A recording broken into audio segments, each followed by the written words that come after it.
Hay algo casi imposible de imaginar hoy. Hubo una época en Estados Unidos en la que algunas de las compañías más grandes del país comenzaron en lugares diminutos, con oficinas prestadas, pequeños restaurantes de carretera, garajes calurosos o simples mesas de cocina. Y quizá lo más extraño es que, en aquel entonces, muchas personas normales todavía sentían que algo así podía pasarles a ellas también. Porque en los años 50 el sueño americano todavía parecía cercano, más lento, más humano y, de alguna manera, mucho más real. Esta noche vamos a volver a esa América olvidada y a las compañías que empezaron con casi nada antes de convertirse en imperios multimillonarios. Número 15. Durante años parecía solo una pequeña tienda más en un pueblo cualquiera. Antes de convertirse en el gigante minorista más grande del planeta, Walmart empezó en 1950 con una idea sorprendentemente simple: vender productos un poco más baratos que los demás. Sam Walton no comenzó como un magnate. Tenía una pequeña tienda en Arkansas, obsesión casi silenciosa por entender cómo vivían las familias normales. Observaba qué compraban, cuánto podían gastar y qué necesitaban realmente para llegar tranquilos al final del mes. Y quizá eso fue lo que hizo diferente a Walmart desde el principio. No nació pensando en lujo, nació pensando en gente común. En la América de los años 50, muchas familias todavía vivían con cuidado. La guerra había terminado, pero la mentalidad de ahorrar seguía muy presente. La gente valoraba las cosas duraderas, los precios justos y las tiendas donde sentían que alguien entendía su realidad. Hoy Walmart parece demasiado grande para imaginarlo así, pero en aquel entonces era solo una pequeña tienda tratando de ayudar a familias trabajadoras a estirar un poco más cada dólar. Y tal vez por eso conectó tan rápido con la América de esa época. Número 14. Nadie imaginaba que un pequeño restaurante de carretera acabaría dominando el mundo entero. En los años 50, McDonald's todavía era un negocio modesto que servía hamburguesas rápidas a familias que empezaban a vivir una nueva rutina americana: más autos, más carreteras, más suburbios y menos tiempo para volver a casa a almorzar. Lo que hizo especial a McDonald's no fue solo la comida, fue la sensación de consistencia. La gente sabía exactamente lo que iba a recibir. Y en una época donde Estados Unidos estaba creciendo a toda velocidad, esa sensación de orden y familiaridad tenía mucho valor. Ray Kroc vio algo que otros no vieron. Mientras muchos restaurantes seguían funcionando de manera caótica, él imaginó un sistema que pudiera repetirse en cualquier ciudad del país. Pero lo curioso es que todo comenzó de forma increíblemente pequeña: una cocina sencilla, un menú corto y trabajadores intentando servir comida más rápido que nadie. Hoy los arcos dorados están prácticamente en todas partes. Pero hubo un tiempo en que McDonald's era solo otra parada junto a la carretera, en una América que todavía olía a gasolina, café caliente y optimismo de posguerra. Número 13. Al principio, parecía imposible competir contra las grandes marcas deportivas. Antes de convertirse en Nike, la empresa empezó de una manera casi improvisada. Phil Knight vendía zapatillas desde el maletero de su coche mientras recorría competencias universitarias de atletismo. No había oficinas elegantes, no había campañas millonarias. Solo había una sensación muy típica de la América de los años 50 y 60. La idea de que una persona común todavía podía construir algo grande si estaba dispuesta a trabajar más que los demás.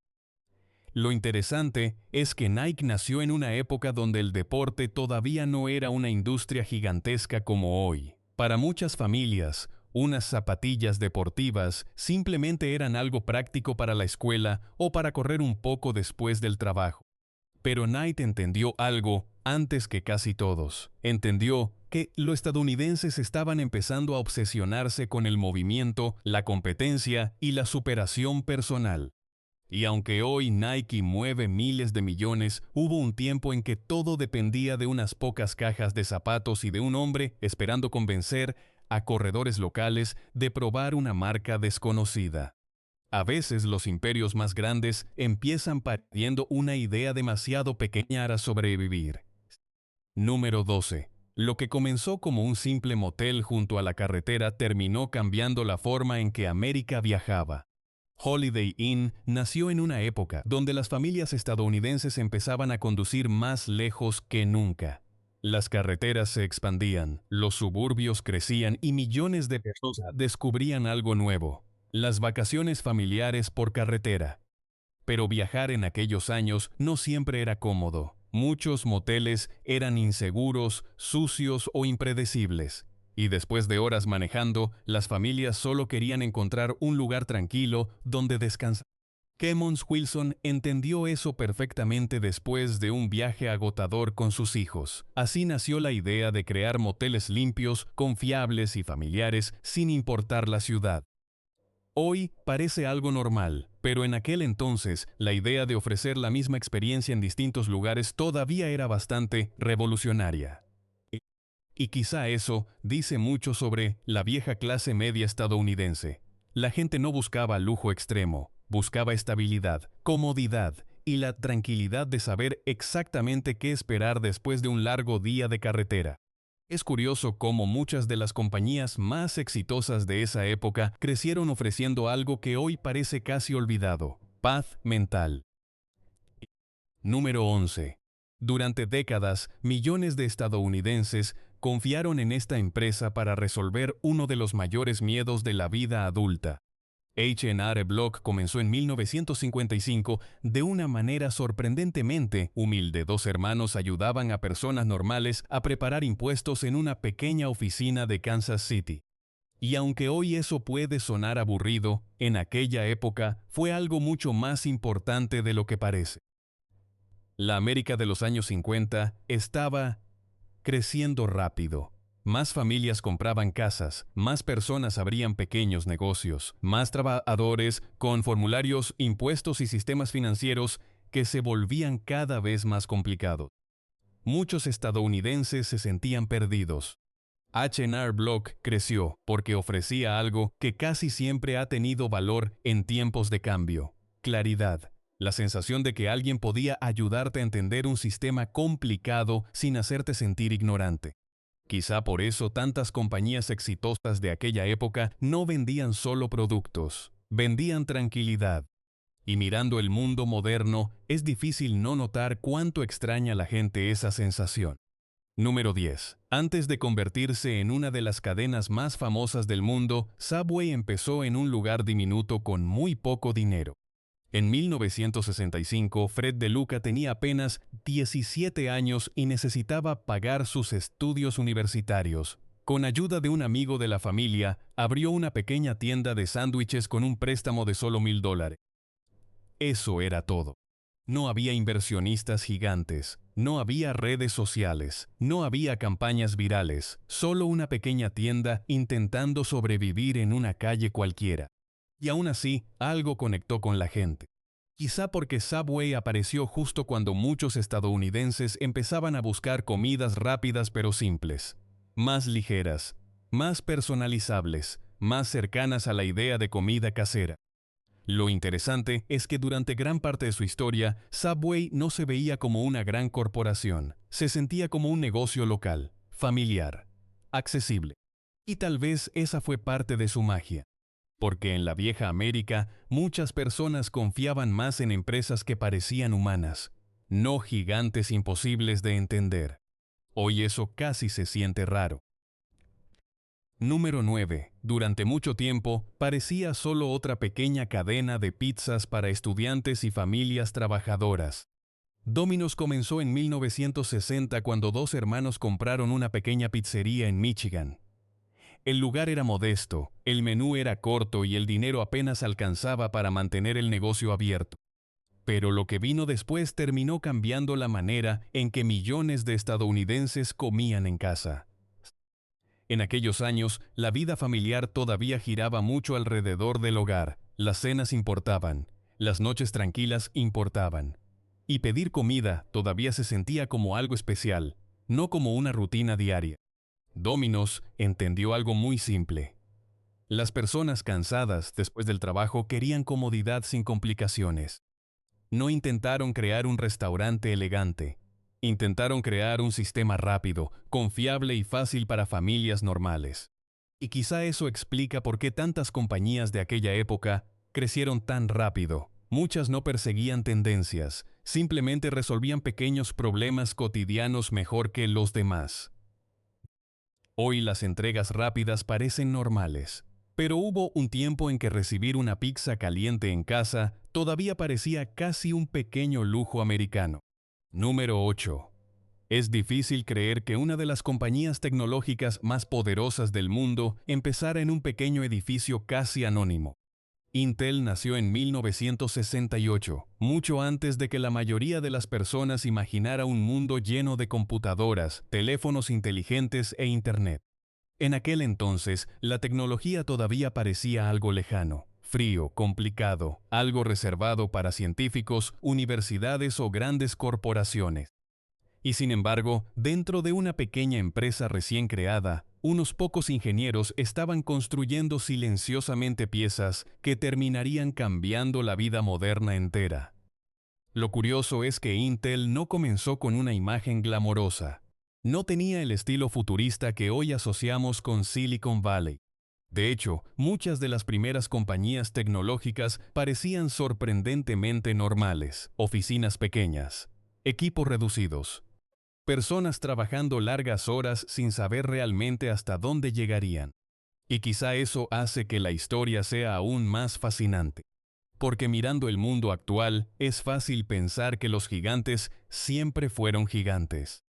Pero muchas veces comenzaron en silencio, mientras casi nadie prestaba atención. Número 7. Todo empezó con un hombre vendiendo tacos desde un pequeño puesto casi olvidado. Antes de convertirse en Taco Bell, Glenn Bell pasó años observando cómo los pequeños restaurantes mexicanos atraían largas filas de clientes en California.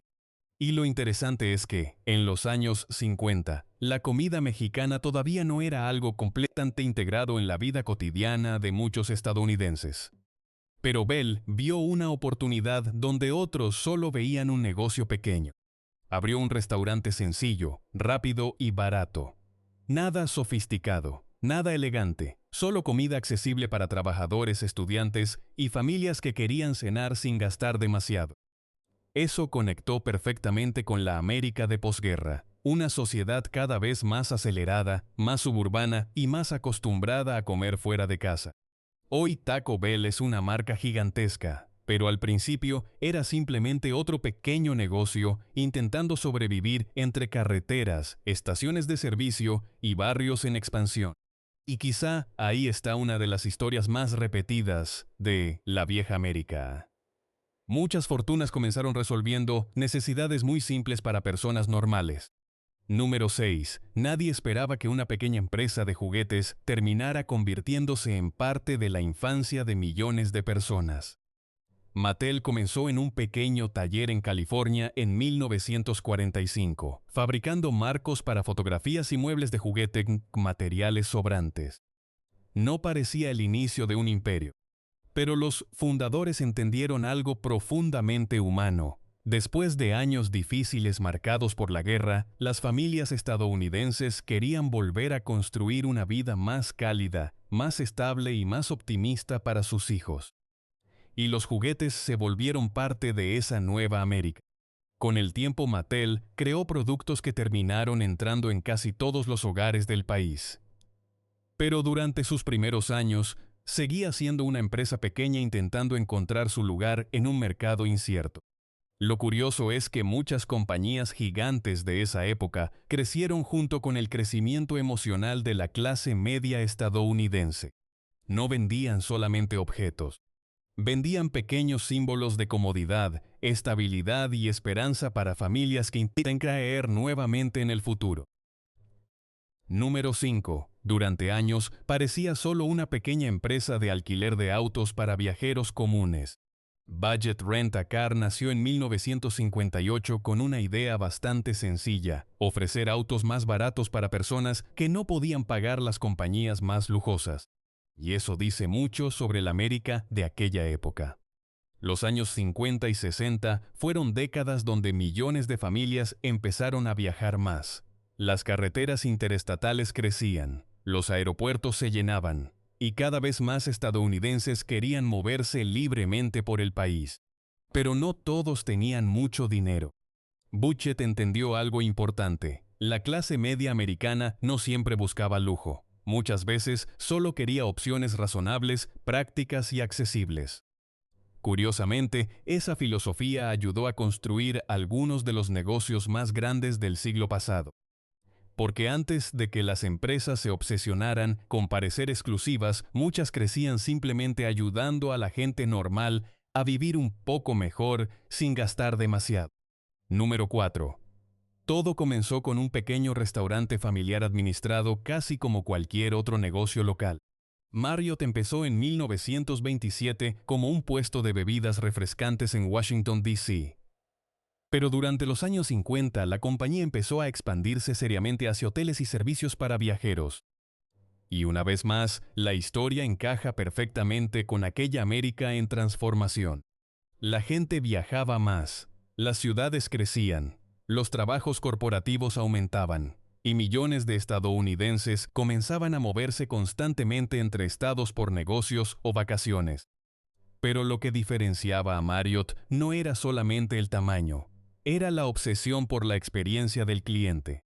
En una época donde muchas empresas todavía funcionaban de manera improvisada, Marriott intentó crear ambientes donde las personas sintieran orden, limpieza y confianza. Hoy eso parece algo básico, pero hace décadas, encontrar un lugar consistente y cómodo mientras viajabas realmente marcaba diferencia. Tal vez por eso tantas compañías exitosas de la vieja América crecieron alrededor de una idea que ahora parece casi anticuada: cuidar bien a la gente común. Número 3. Durante mucho tiempo, parecía simplemente otro restaurante de pollo frito en una carretera del sur de Estados Unidos. Kentucky Fried Chicken nació cuando Harlan Sanders ya tenía más de 60 años, y quizá eso es una de las partes más sorprendentes de toda esta historia. Mientras muchas personas de esa edad pensaban en retirarse, Sanders seguía manejando de ciudad en ciudad intentando convencer restaurantes de usar su receta de pollo. No era un empresario joven de Silicon Valley, no era un inversionista multimillonario. Era un hombre mayor con un traje blanco, una receta sencilla y una enorme persistencia. Y tal vez por eso tanta gente conectó con KFC. Porque en aquella América todavía existía la idea de que una persona podía reinventarse incluso después de una vida difícil. La compañía creció ofreciendo algo muy emocional para millones de familias: comida caliente, abundante y familiar, algo que hacía que una cena normal se sintiera un poco especial sin ser inaccesible. Hoy KFC es una marca global gigantesca, pero en sus inicios era simplemente un hombre tratando de mantener vivo un pequeño negocio en una América mucho más lenta y mucho más humana. Número 2. Nadie imaginaba que una pequeña empresa de entrega de paquetes terminaría moviendo gran parte del comercio mundial. FedEx comenzó en 1971 con una idea que sonaba casi imposible en aquel momento: entregar paquetes rápidamente por todo el país usando una red aérea organizada. Al principio, la empresa estaba llena de problemas financieros. Había días donde parecía que simplemente no sobreviviría. Y quizá eso hace que la historia sea todavía más americana. Porque muchas de las compañías más exitosas de aquella época no nacieron perfectas. Crecieron lentamente, tropezaron muchas veces y sobrevivieron gracias a personas obsesionadas con una idea que otros consideraban demasiado arriesgada. Fred Smith creyó que el futuro dependería de la velocidad, y aunque hoy vivimos rodeados de entregas rápidas y compras instantáneas, en aquel entonces la idea parecía exagerada. Pero detrás de todo eso había algo más profundo. FedEx no solo transportaba paquetes, ayudaba a conectar un país enorme donde las empresas, las familias y las personas normales empezaban a depender cada vez más de moverse rápido y mantenerse conectadas. Y mirando el mundo moderno, es extraño pensar que uno de los sistemas más grandes de la economía actual comenzó como una pequeña apuesta que casi nadie entendía. Número 1. Lo más increíble es que esta compañía empezó vendiendo hamburguesas desde un pequeño local familiar y terminó convirtiéndose en uno de los símbolos más reconocibles del planeta. Aunque hoy mucha gente piensa en McDonald's como una corporación gigantesca, hubo un tiempo en que los hermanos McDonald's simplemente intentaban crear una cocina más rápida y eficiente para clientes comunes. Pero lo que realmente cambió todo fue algo mucho más profundo que la comida. La empresa apareció exactamente en el momento en que la vieja clase media estadounidense estaba construyendo una nueva forma de vida, suburbios tranquilos, autos familiares, niños jugando afuera, viajes por carretera y cenas sencillas después de días largos de trabajo. McDonald's terminó convirtiéndose en parte de esa imagen emocional de la América de posguerra. Y quizá eso explica por qué tantas personas mayores todavía sienten algo extraño cuando ven aquellos viejos restaurantes, los anuncios clásicos o las fotografías de los primeros locales. No es solo nostalgia por una marca. Es nostalgia por una época donde el país parecía más pequeño, más lento y tal vez más optimista.